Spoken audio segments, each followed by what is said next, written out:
They say the enemy outside your compound can only scratch your door, but the enemy who sleeps in your parlor already has the keys to your life. We are always warned to fear the witches in the village, the demons in the evil forest, and the strangers in the dark. But my people, the most dangerous entity on this earth is not a spirit. It is a jealous best friend who smiles in your face, calls you blood, but secretly prays for your downfall. Welcome back to another tale of deep betrayal, wicked jealousy, and a karma so thunderous it will make you rethink everyone in your inner circle. Today's gist is a modern tragedy. It is the story of a stolen destiny, a poisoned cup, and a trap that swallowed the person who set it. Lock your doors, check your drinks, and trust absolutely no one. Let us gist. Our story follows a young woman named Amaka. If you looked up the word hustle in the dictionary, you would find Amaka's face. She was a tailor living in the deep trenches of the city. While her mates were going to expensive clubs and dating rich men, Amaka was bent over a manual rusty sewing machine from 6 a.m. to midnight. Her hands were calloused from needle pricks. Her back ached from the hard wooden bench. Amaka was incredibly talented, but poverty is a heavy blanket. She sewed beautiful clothes for wealthy women who would underpay her, insult her shop, and treat her like dirt. But Amaka swallowed her pride. She survived on cheap bread and pure water, saving every single naira she could find. Why? Because Amaka had a dream. She wanted to study fashion design in the United Kingdom. Then there was Juliet. Juliet was Amaka's childhood best friend. But while Amaka chose hard work, Juliet chose the fast lane. Juliet was the ultimate city girl. She wore bone straight wigs that cost more than Amaka's yearly rent. She carried designer bags, wore acrylic nails so long she couldn't wash plates, and always made sure she was the center of attention. On the surface, they were besties. Juliet would come to Amaka's tiny, hot shop, sit on the only good chair, and fan herself while Amaka sweated over the sewing machine. Amaka, Amaka, babe, babe, you are you are trying. trying, oh. Oh, Look at how Juliet you are would say, suffering in this heat. popping chewing You need to gum drop this tailor loudly. work. And Look at how you are Amaka, suffering in this heat. babe, You you need are to drop this trying, oh. tailor work. Look at how you are And let me suffering in introduce this you to heat. some big men. You need to You drop are this getting tailor old, my work. dear. And Amaka would just smile politely. Don't worry about me, Juliet. My time will come. What Amaka didn't know was that Juliet's friendship was entirely built on pity. Juliet loved having a poor friend. It made her feel superior. It made her feel like a queen. As long as Amaka was suffering in the dust, Juliet was happy. But the universe has a way of rewarding those who endure. One hot Tuesday afternoon, Amaka's cracked phone buzzed. It was an email. She wiped the sweat from her eyes and opened it. It was from the Global Fashion Institute in London. Amaka dropped her phone. Her hands began to shake violently. She had been selected out of thousands of applicants across Africa. Amaka had won a fully funded, all expenses paid scholarship to study in the UK. They were covering her flights, her visa, her accommodation, and giving her a living stipend. Her days of suffering in the hot shop were permanently over. Amaka thank fell to her you. knees, right there in the shop, Thank you. screaming and praising God, crying tears of I am absolute so joy. Her grateful for this breakthrough had finally blessing. arrived. When something massive happens in your life, the first person you want to tell is your best friend. That was Amaka's biggest mistake. She immediately called Juliet, crying with joy, and told her to rush to the shop. When Juliet arrived and heard the news, she screamed. She hugged Amaka tightly. Oh my God, bestie, London, I am so happy for you. But my people, If Amaka could see Juliet's eyes over her shoulder during that hug, her blood would have frozen. Juliet's eyes were dead. A dark, ugly, suffocating jealousy gripped Juliet's throat. London? Juliet thought to herself, this dirty local tailor is going to London while I am stuck here pretending to be rich? No, God forbid. Over the next few weeks, as Amaka processed her visa and bought her flight ticket, Juliet's heart turned completely black. The envy was eating her alive. She could not sleep. She could not eat. The thought of Amaka posting pictures from the UK while she was stuck in the trenches was a humiliation she refused to accept. 2 days before Amaka's flight, Juliet made a decision, a wicked, demonic decision. She tied a scarf over her expensive wig, put on dark shades, and traveled deep into the hidden slums of the city. She went to see a notorious native doctor known for dealing in dark arts. I need something fast, Juliet whispered, throwing a thick bundle of cash on the man's mat. I don't want to kill her. Dead people don't suffer. I want her to lose her mind. I want her to go completely, permanently mad. I want her to tear her clothes and eat from the dustbin. The native doctor smiled a toothless, terrifying smile. He handed Juliet a tiny black glass vial containing a dark, thick liquid. 3 drops in any drink, the man rasped. Within 10 minutes, her brain will boil. She will never remember her own name again. It was the night before the flight. Amaka's bags were packed. Her passport, her UK visa, and all her travel documents were safely zipped inside her favorite leather handbag.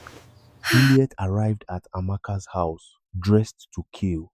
Bestie, Juliet yelled, pretending to be overjoyed. You are flying out tomorrow. We cannot just sit here. We are going to the most expensive VIP lounge in the city to celebrate. Drinks are on me tonight. Amaka, exhausted but trusting her friend, agreed. She carried her precious handbag with her, refusing to let it out of her sight. They arrived at the lounge. It was loud, dark, and packed with people. Neon lights flashed everywhere.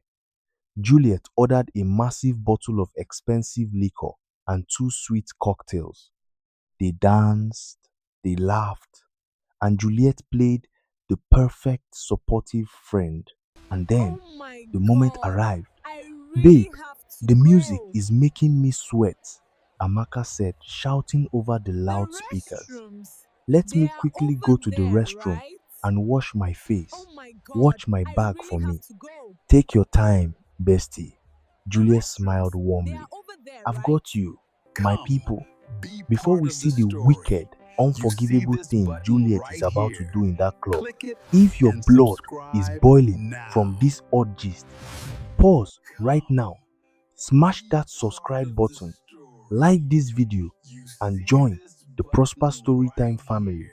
We drop Click epic, it jaw and dropping bangers like subscribe this every single now. week. Do not miss out. Now, back to the VIP section. As soon as Amaka disappeared into the crowd, Juliet's smile vanished. Her hands began to shake with a wicked, adrenaline-fueled excitement. She looked around. The club was dark. Everyone was distracted by the dancing.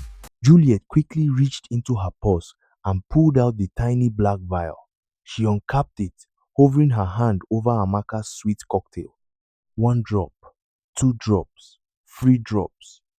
The dark liquid instantly dissolved into the colorful drink, completely untraceable. Juliet quickly hid the vial back in her purse, just as Amaka returned from the restroom, wiping her face with a tissue. All right, bestie, A Juliet toast shouted to happily, London, picking up her own to glass. a better A life. toast to May you London, never to a better return to life. May you poverty. never return to poverty. Amen. Amaka smiled, deeply touched by her friend's words. She picked up her poisoned cocktail and she took a massive deep gulp. Almost instantly, the club changed for Amaka. The loud music suddenly sounded like it was underwater. A sharp, burning fire started in the pit of her stomach and shot straight up her throat. Her vision blurred violently. She looked at Juliet, whose face seemed to be melting and twisting in the strobe lights. Juliet! Amaka stammered, holding her head. Juliet, my chest. The room is spinning. I can't breathe. Oh no, babe. You probably just drank it too fast, Juliet said, her voice dripping with fake concern, though her eyes were shining with dark victory. I need air, Amaka gasped, panic setting in. I need to go outside. Without thinking, Amaka stood up and stumbled blindly into the crowd, fighting her way toward the exit door. Her brain was on fire. The poison was taking over, and in her absolute panic, she left her leather handbag sitting right there on the VIP sofa. Amaka pushed through the heavy club doors and fell out into the cool night air of the parking lot, but it didn't help. The madness was crawling up her spine. She fell to her knees on the hard concrete, clutching her chest, gasping for breath. White foam began to form at the corners of her mouth. She collapsed onto her side, her eyes rolling back. The village poison was doing its wicked work. But my brothers and sisters, remember what I told you. Destiny cannot be killed by a jealous friend. Karma was waiting outside. At that exact moment, a wealthy, sharp-eyed doctor was walking to his car in the VIP parking lot. He saw a woman collapse in the shadows. He rushed over, pulling out his phone flashlight. As a medical professional, he instantly recognized the signs of acute, severe toxicity. Her pupils were dilated, her pulse was erratic. He knew that if he waited for an ambulance, she would be dead or permanently brain damaged in 10 minutes. He didn't hesitate. He scooped Amaka off the concrete, threw her into the back seat of his Mercedes, and sped off into the night toward his private 24-hour clinic. Meanwhile, back inside the VIP section, Juliet was celebrating. She watched Amaka stumble out the door, and a wicked laugh erupted from her throat. It was done. Amaka was out there in the streets, losing her mind. She would wander into the gutters. She would never make that flight. Juliet looked down at the leather handbag sitting on the sofa. She unzipped it. There it was, the shiny passport with the golden UK visa stamped inside, the flight tickets, the thousands of pounds in travel allowance. It's It's mine now, mine now. Juliet I whispered will take her greedily. I documents to will the take her black market. documents to the I black will market. assume her I will assume her identity. I identity. am I going am to going to London. London. Juliet was vibrating with so much excitement, so much adrenaline, and so much wicked joy that she wasn't paying attention to anything else. She needed a drink to celebrate her ultimate victory. She blindly reached across the dark table and grabbed the closest cocktail glass. She raised it to the ceiling, smiling wickedly. To London, she whispered, and Juliet drank the entire remaining half of the cocktail. Juliet swallowed the sweet liquid. She slammed the glass down, but as she looked at the table, her blood ran completely cold. Her own untouched glass was sitting on the left. The glass she had just emptied was Amaka's glass. Juliet had just swallowed a massive dose of the exact same permanent madness poison she bought from the native doctor. The reaction was instantaneous.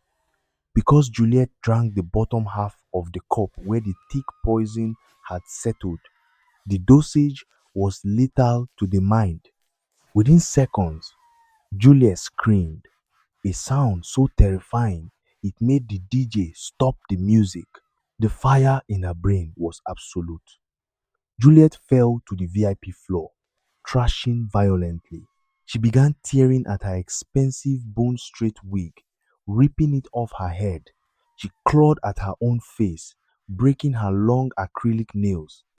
The club goers backed away in pure terror as the big girl of the city started barking like a wild dog, tearing her expensive dress into rags and rolling in spilled liquor and broken glass. The poison had claimed its master. The next morning, the sun rose over the city. Amaka woke up. She was not in a gutter. She was lying in a pristine, clean private hospital bed. The wealthy doctor who saved her was standing beside her, smiling warmly. You had a very close call, young lady, the doctor said. Someone put a very dangerous toxic substance in your system. We pumped your stomach just in time. You are 100% healthy. Amaka panicked. My flight, my bag. Relax, the doctor said softly. He reached under the bedside table and handed her the leather handbag. My security team went back to the club and found this sitting abandoned in the VIP section. Everything is inside. Amaka opened it. Her passport, her visa, her money. It was all there, untouched. Amaka made her flight that night. She soared above the clouds, leaving the trenches behind forever, stepping into a life of massive success, wealth, and international recognition in the UK. And Juliet, if you drive under the main bridge in the city today, you will see her, the former city girl, the girl who carried designer bags, is now the most famous mad woman in the area. She wears torn, filthy rags, and every time an airplane flies overhead, Juliet points at the sky and screams, laughing maniacally at a friend she can no longer remember.